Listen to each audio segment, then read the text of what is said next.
Hi guys, welcome back to another session. मैं आभा भनोट लेकर आई हूँ आपके लिए करंट अफेयर्स का एपिसोड नंबर 738। आज की तारीख है 4 अगस्त 2020। हमारे दो चैनल्स हैं, पिनाकल और फ्रंटियर आईएएस, और अगर अभी तक आपने चैनल को सब्सक्राइब नहीं किया है तो सब्सक्राइब करना बिल्कुल ना भूलिएगा। साथ ही साथ इस बेल आइकन को जरूर दबाना है ताकि हमारी आने वाली हर वीडियो की नोटिफिकेशन आपको मिल सके। हमारी दो वेबसाइट्स हैं sscjlpinacle.com और baljidhaka.com, इन दोनों को विजिट करना बिल्कुल ना भूलिएगा।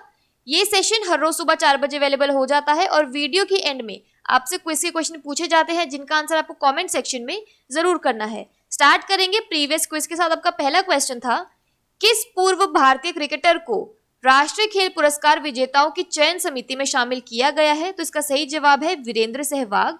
और आपका दूसरा क्वेश्चन था, किस मंत्रालय ने स्मार्ट इंडिया हैकाथॉन 2020 का आयोजन किया है? तो इसका सही जवाब है मानव संसाधन विकास मंत्रालय। स्टार्ट करेंगे आज के सेशन के पहले क्वेश्चन के साथ। किस देश ने अरब जगत के पहले परमाणु रिएक्टर का संचालन किया है? तो इसका सही जवाब है ऑप्शन नंबर सी, संयुक्त अरब अमीरात। संयुक्त अरब अमीरात ने बराका परमाणु ऊर्जा स्टेशन पर 4 रिएक्टरों में से एक में परिचालन शुरू कर दिया है। अरब दुनिया में ये पहला परमाणु ऊर्जा प्लांट है। यूएई के प्रधानमंत्री शेख मोहम्मद बिन राशिद ने इसकी घोषणा की। अरबी भाषा में बराका का अर्थ आशीर्वाद है। इस प्लांट को पहले 2017 में शुरू होना था, लेकिन बार बार सुरक्षा कारणों से इनमें देरी होती रही। अबू धाबी में स्थित एमिरेट्स न्यूक्लियर एनर्जी कॉरपोरेशन की सहायक कंपनी नावा एनर्जी ने बराका न्यूक्लियर एनर्जी प्लांट के यूनिट 1 को सफलतापूर्वक शुरू कर दिया है। 4 रिएक्टरों में से पहले के लिए रेगुलेटर्स ने हरी झंडी दी थी, जिससे वाणिज्यिक परिचालन का रास्ता खुल गया। चारों रिएक्टर के शुरू होने के बाद 5600 मेगावाट बिजली पैदा होगी। बराका प्लांट को बनाने में करीब 24.4 अरब डॉलर लगे हैं। यह संयुक्त अरब अमीरात की 1/4 बिजली की आपूर्ति पूरी कर सकता है। यहाँ पर एक क्विक रिवीजन की बात करें तो संयुक्त अरब अमीरात ने किस देश के अंतरिक्ष केंद्र से मंगल पर अपना पहला मिशन शुरू किया है? तो इसका सही जवाब है जापान। बात करें यूएई की तो इसकी कैपिटल है अबू धाबी। प्रेसिडेंट है खलीफा बिन जायद अल नहायन। करेंसी है यूएई दिरहम। अगला प्रश्न है, विश्व संस्कृत दिवस 2020 कब मनाया गया? तो इसका सही जवाब है ऑप्शन नंबर सी, 3 अगस्त। विश्व संस्कृत दिवस या संस्कृत दिवस 3 अगस्त को मनाया गया। यह दिन हर साल श्रावण पूर्णिमा दिवस फुल मून डे पर मनाया जाता है। यह एक पुरानी इंडो आर्यन भाषा है। इसे एक शास्त्रीय भाषा के रूप में घोषित किया गया है जो अपनी वैज्ञानिक संरचना के लिए जानी जाती है। विश्व संस्कृत दिवस पहली बार 1969 में मनाया गया था। इस दिन संस्कृत भाषा के महत्व, इसके प्रभाव को बढ़ावा देने के बारे में जागरूकता प्रदान की जाती है। यहाँ पर एक क्विक रिवीजन की बात करें तो विश्व शतरंज दिवस कब मनाया जाता है? तो इसका सही जवाब है 20 जुलाई। अगला प्रश्न है, कौन सा देश महात्मा गांधी की 150वीं जयंती मनाने के लिए एक स्मारक सिक्का जारी करेगा? तो इसका सही जवाब है option number D, Britain. Britain सरकार महात्मा गांधी की 150वीं जयंती मनाने के लिए एक स्मारक सिक्का जारी करेगी। दक्षिण एशियाई समुदाय के सबसे प्रभावशाली सदस्यों की याद में वार्षिक GG2 लीडरशिप अवार्ड समारोह में इस योजना की घोषणा की गई। 1888 में गांधी लॉ स्कूल में भाग लेने के लिए लंदन गए थे। उन्होंने university college of London law school में पढ़ाई की। 1931 में उनकी लंदन की आखिरी यात्रा थी, जब वे भारत के भविष्य पर एक गोल मेज सम्मेलन के लिए आए थे। यहाँ पर एक क्विक रिवीजन की बात करें तो किस देश ने डायनासोर की खोज में अपने योगदान का जश्न मनाते हुए सिक्कों की एक नई श्रृंखला जारी की है? तो इसका सही जवाब है ब्रिटेन। बात करें तो यूनाइटेड किंगडम की तो इसमें इंक्लूड किए जाते हैं England, Scotland, Wales and Northern Ireland. इसकी कैपिटल और लार्जेस्ट सिटी है लंदन और इसकी करेंसी है पाउंड स्टर्लिंग। अगला प्रश्न है, किस राज्य के राज्यपाल ने 3 राजधानियों के संबंध में एक विधेयक को मंजूरी दी है? तो इसका सही जवाब है option number D, Andhra Pradesh. Andhra Pradesh के राज्यपाल विश्वभूषण हरिचंदन ने आंध्र प्रदेश विकेंद्रीकरण एवं सभी क्षेत्रों का समावेशी विकास विधेयक 2020 और आंध्र प्रदेश राजधानी क्षेत्र विकास प्राधिकरण विधेयक 2020 को शुक्रवार को मंजूरी दे दी। राज्य के कानून विभाग ने तुरंत नए अधिनियमों को प्रभावी करने के लिए गजट अधिसूचना जारी की। यह मुद्दा अब आंध्र प्रदेश उच्च न्यायालय में लंबित है। संबंधित कानूनों के लागू होने के बावजूद 3 राजधानियों की योजना को अमल में लाने में कुछ और समय लगेगा। सरकार ने संविधान के अनुच्छेद 197(1) और 2 के तहत सहमति के लिए विधेयकों को राज्यपाल के पास भेजा और व्यापक कानूनी परामर्श के बाद उन्होंने नए कानून के लिए अपनी सहमति दी। विशाखापत्तनम को कार्यपालक राजधानी, अमरावती को विधायी राजधानी और करनूल को न्यायिक राजधानी बनाने की योजना है। यहाँ पर एक क्विक रिवीजन की बात करें तो किस राज्य सरकार ने हाल ही में अक्षय ऊर्जा निर्यात नीति को अधिसूचित किया है? तो इसका सही जवाब है आंध्र प्रदेश। बात करें आंध्र प्रदेश की तो इसकी डैम्स और रिवर्स में आता है Srisailam dam Krishna, Somasila dam Penna, Polavaram project Godavari. National parks और वाइल्ड लाइफ सेंचुरीज में आता है Papikonda national park, Srisailam tiger reserve और Pulicat lake bird sanctuary. Andhra Pradesh की कैपिटल है अमरावती, सीएम है वाईएस जगनमोहन रेड्डी और गवर्नर है विश्वभूषण हरीशचंद्रन। अगला प्रश्न है, हाल ही में विद्यार्थी विज्ञान मंथन 2020-21 किसने लॉन्च किया है? तो इसका सही जवाब है option number C, doctor Harshvardhan. स्वास्थ्य और परिवार कल्याण मंत्री डॉक्टर हर्षवर्धन ने विद्यार्थी विज्ञान मंथन 2020-21 का शुभारंभ किया। यह कार्यक्रम कक्षा 6 से 11वीं तक के स्कूली छात्रों के बीच विज्ञान विषय को लोकप्रिय बनाने के लिए की गई एक पहल है।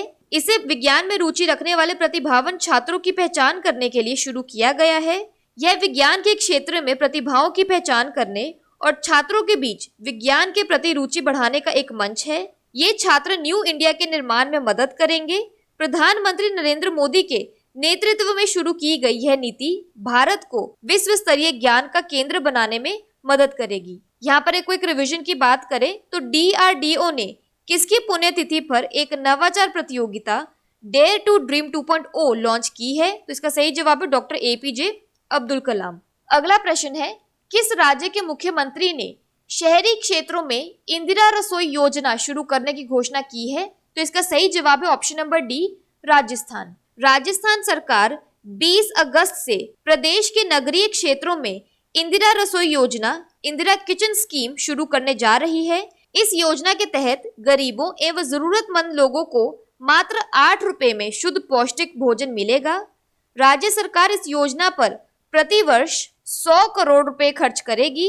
इंदिरा रसोई योजना को जन सेवा की भावना, पारदर्शिता एवं जन भागीदारी के साथ लागू किया जाएगा। यहाँ पर इम्पोर्टेंट एडिशनल इन्फॉर्मेशन की बात करें तो राजस्थान सरकार ने राज्य न्यायिक सेवा में गुज्जर सहित मोर बैकवर्ड क्लासेस को 5% आरक्षण देने को मंजूरी दी है। सरकार ने राजस्थान न्यायिक सेवा नियम 2010 में राज्य मंत्रिमंडल के माध्यम से संशोधन किया है।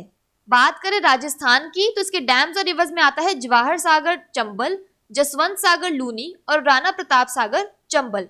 नेशनल पार्क्स में आता है Ranthambore national park, Sariska tiger reserve, Keoladeo national park और डेजर्ट नेशनल पार्क। राजस्थान की कैपिटल है जयपुर, गवर्नर है कलराज मिश्रा और सीएम है Ashok Gehlot. World heritage sites में आता है जयपुर सिटी और जंतर मंतर। अगला प्रश्न है, ब्रिटिश ग्रां प्री रेस 2020 किसने जीती है? तो इसका सही जवाब है option number D, Lewis Hamilton. Lewis Hamilton ने ब्रिटिश ग्रां प्री 2020 जीतकर करियर की 87वीं जीत हासिल की है। वह महान माइकल शूमाकर के रिकॉर्ड से अब केवल 4 खिताब दूर हैं। ब्रिटिश ग्रां प्री में यह उनकी 7वीं जीत है। उन्होंने दूसरे स्थान पर रहे रेड बुल के मैक्स वेस्टापन से 6 सेकंड कम समय लिया। यहाँ पर एक क्विक रिवीजन की बात करें तो हाल ही में लुइस हैमिल्टन ने 8वीं हंगेरियन ग्रां प्री जीती है। अगला प्रश्न है, हाल ही में किस राज्य में भारत एयर फाइबर सर्विसेज का उद्घाटन किया गया है? तो इसका सही जवाब है option number C, Maharashtra. Shri Sanjay Dhotre, केंद्रीय मानव संसाधन राज्य मंत्री, इलेक्ट्रॉनिक संचार और आईटी, भारत सरकार ने महाराष्ट्र के अकोला और वाशिम जिलों में भारत एयर फाइबर सर्विसेज का उद्घाटन किया है। Bharat Sanchar Nigam limited BSNL Bharat air fibre services का उद्देश्य देश के ग्रामीण क्षेत्रों में ब्रॉडबैंड कनेक्टिविटी लाना है। BSNL ने 2 जिलों में अपनी भारत एयर फाइबर सेवा प्रदान करने के लिए टेलीकॉम इंफ्रास्ट्रक्चर पार्टनर्स के साथ भागीदारी की। हाई स्पीड इंटरनेट हाईवे के माध्यम से अकोला और वाशिम जिले के दूर दराज के स्थानों के लोगों को जोड़ने में तकनीक मदद करेगी। Bharat air fibre radio network पर निकटतम एक्सचेंज से 5 किलोमीटर रेंज तक के क्षेत्र में वायरलेस टेलीकॉम कनेक्टिविटी प्रदान करता है। अगला प्रश्न है, हाल ही में किस राज्यसभा सांसद और समाजवादी पार्टी के पूर्व नेता का निधन हो गया? तो इसका सही जवाब है option number B, Amar Singh. Rajya Sabha सांसद और समाजवादी पार्टी के पूर्व नेता अमर सिंह का निधन हो गया। उनका पिछले कुछ महीनों से सिंगापुर में इलाज चल रहा था। अमर सिंह समाजवादी पार्टी के महासचिव थे और बाद में 2 फरवरी 2010 को मुख्यमंत्री मुलायम सिंह यादव ने उन्हें पार्टी से निष्कासित कर दिया था। उन्हें 2016 में समाजवादी पार्टी के समर्थन से राज्यसभा के लिए चुना गया था। अक्टूबर 2016 में पार्टी के महासचिवों में से एक के रूप में बहाल किया गया था।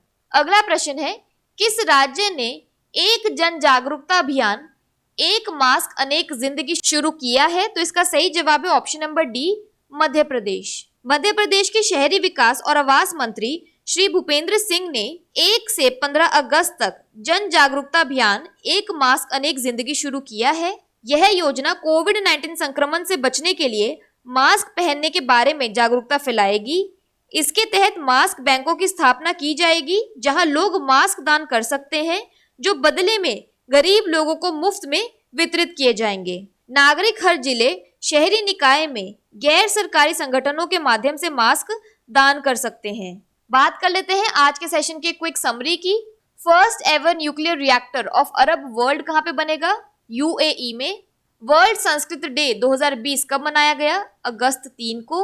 महात्मा गांधी के 150th बर्थडे एनिवर्सरी पर किस देश ने कमेमोरेटिव कॉइन जारी किया है? यूके ने। विद्यार्थी विज्ञान मंथन 2020-21 किसने लॉन्च किया है? डॉक्टर हर्षवर्धन ने। किस राज्य ने 3 कैपिटल्स के लिए बिल पास किया है? आंध्र प्रदेश ने।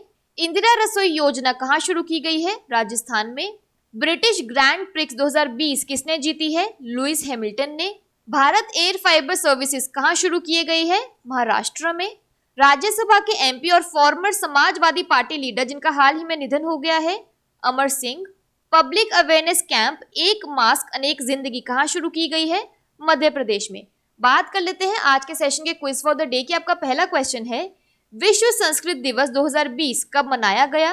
और आपका दूसरा क्वेश्चन है, किस देश ने अरब जगत के पहले परमाणु रिएक्टर का संचालन शुरू किया है? और अगर अभी तक आपने हमारे चैनल को सब्सक्राइब नहीं किया है तो सब्सक्राइब करना बिल्कुल ना भूलिएगा।